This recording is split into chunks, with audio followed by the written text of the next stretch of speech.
Hello, everybody, once again to our Calvary Baptist family, along with any friends or guests who may be watching these videos. We are continuing on in our Advent reading schedule. We're on day 4. Today is Friday of 2020. If you're watching these sometime in the future, the days may be just a little bit off, but today is December 4th, I believe it is. That is correct. And so, or is today December 3rd? I'm not sure. No, today's the 4th. Okay.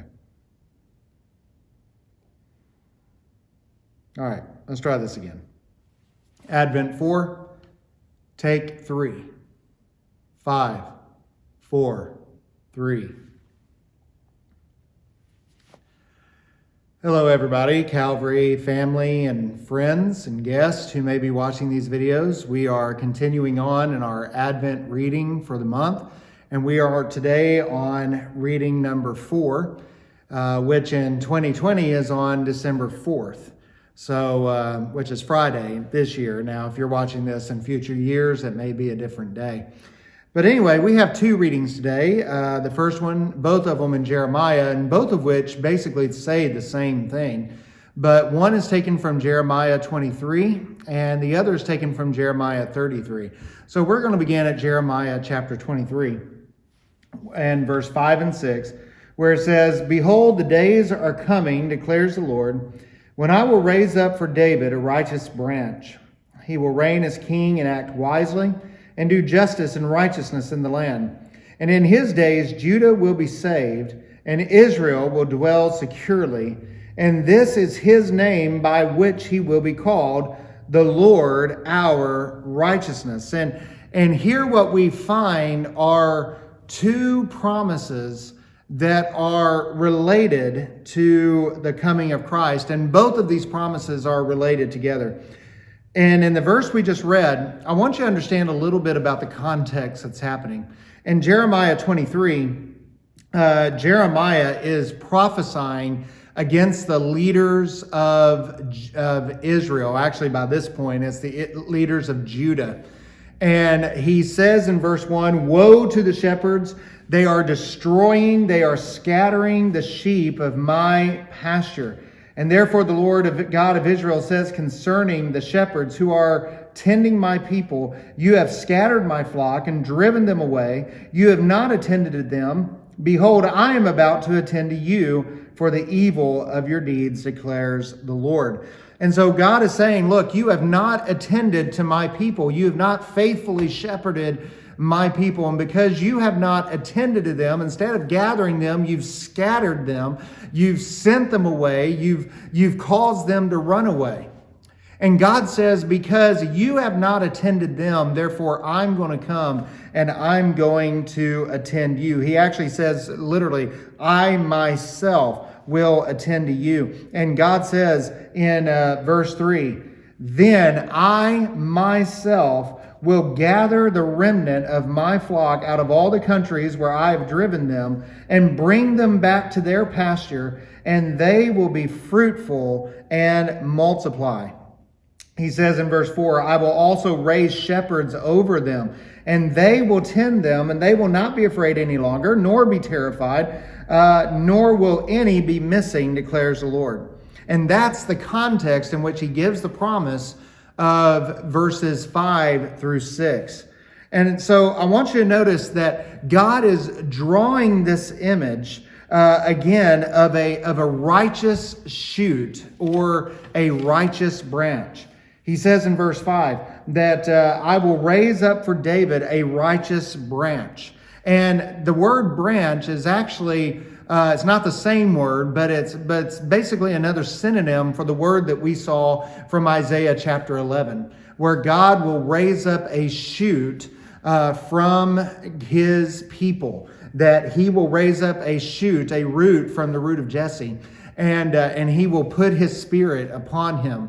You know, it's funny, after I recorded those videos, And after I posted them, I went home and I saw that actually I have one of these growing in my yard from a tree that we cut down, and I'm posting the picture there that I took so that you can see it. That shoot of David, that branch of David is shooting out from the roots. That even though the tree of Israel has been cut down, there is now a new life that is raising out of it, a new shoot, a new branch. And that word branch in the Old Testament becomes a messianic title. You may remember John the Baptist. Whenever he came on the scene in Luke, he says, "Behold, the axe is already at the tree. He is ready to cut it down." And prophesying, using this imagery, that now there is a new shoot that is going to come forth, a new branch. A new king will rise up.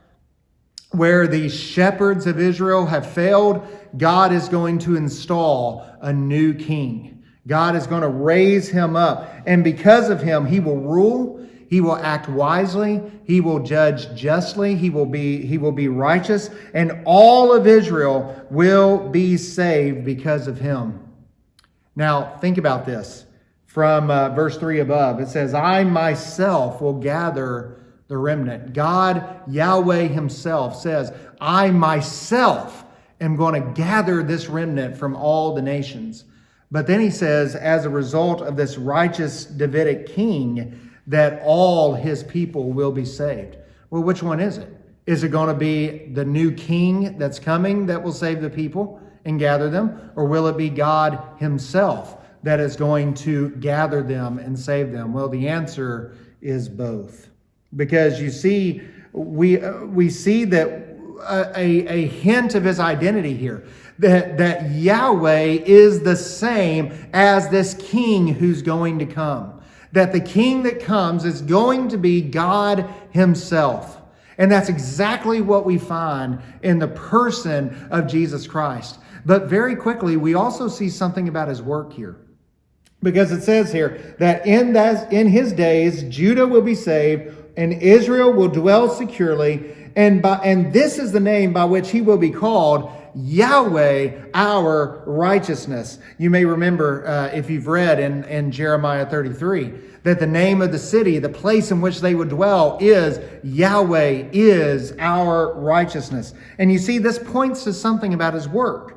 Because this truth that's going to happen is that God will cause everyone in his new kingdom to be righteous. Why? Because somehow Yahweh his very own righteousness is going to be the righteousness of the people. There's going to be some transaction that takes place from the perspective of Isaiah in which God takes his own righteousness and he places it on his people. And that's exactly what Christ accomplished when he died on the cross. So we see this amazing promise that hints toward both his identity and his work. He is fully God, fully man. And by his work, he offers to give us his own righteousness so that we may be citizens of his new kingdom. So thank you so much for listening to this today. And I pray that you are having a wonderful Advent season and a wonderful time through these readings of God's Word. Thank you.